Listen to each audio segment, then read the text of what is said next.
Conseils utiles pour la pratique pédagogique de l'éducation spirite des enfants et des jeunes. La planification dans l'éducation est une activité continue, où l'éducateur ne choisit pas seulement les contenus à enseigner. Il s'agit d'un processus de suivi au cours duquel il diagnostique les progrès et les difficultés de l'ensemble de la classe, mais également de façon individuelle. C'est pourquoi il est essentiel que l'éducateur tienne compte des particularités et des spécificités de chaque enfant, car chaque élève a sa propre façon d'agir, de penser et de sentir. Pour vous aider dans cette tâche, nous avons choisi quelques conseils utiles offerts par le département de l'enfance et de la jeunesse de la Fédération Spirit brésilienne. Fournissez. Posez des questions tout en évitant de donner des réponses sans donner aux enfants et aux jeunes la possibilité de réfléchir. Le questionnement personnel suscite la curiosité et la construction d'événements. Fournir des réponses sans l'exercice de la raison affaiblit le sens critique des enfants et des jeunes. Assurer l'harmonie spirituelle du milieu. Le cours d'éducation spirite pour les enfants et les jeunes implique à la fois le plan physique et le plan spirituel.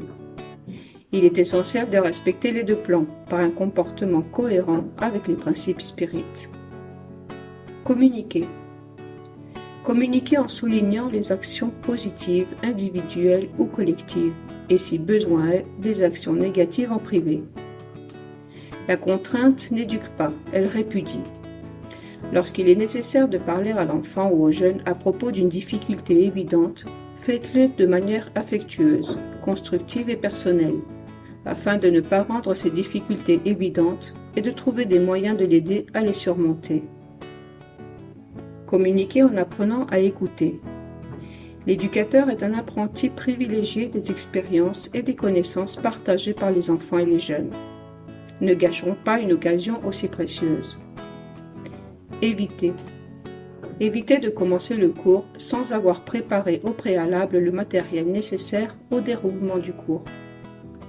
La viabilité de la planification de la classe exige l'organisation préalable du matériel nécessaire à sa réalisation.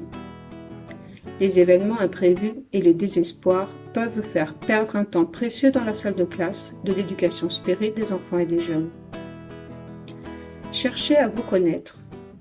Cherchez à vous connaître en vous observant et en vous évaluant. L'habitude de l'auto-évaluation permet d'identifier les succès et les difficultés rencontrées dans la tâche éducative, ce qui favorise la redéfinition des moyens pour atteindre les objectifs. Cherchez à vous connaître en approfondissant vos connaissances. La connaissance de la philosophie spirite est une condition essentielle dans la tâche d'éducation spirite, au risque de compromettre dans la divulgation l'intégrité de l'œuvre codifiée par Allan Kardec. L'étude caractérise la pratique permanente. Mettons-nous au travail. La charrue est prête et la terre attend. Vous devez travailler. Allez-y et remerciez Dieu pour la glorieuse tâche qu'il vous a confiée. N'oubliez pas cependant que parmi les personnes appelées au spiritisme, beaucoup se sont égarés. Soyez attentifs à votre parcours et prenez le chemin de la vérité. Eraste, l'Évangile selon le spiritisme, chapitre 20. Vous pouvez accéder au matériel complet en portugais sur le site web de la Fédération Spirit brésilienne.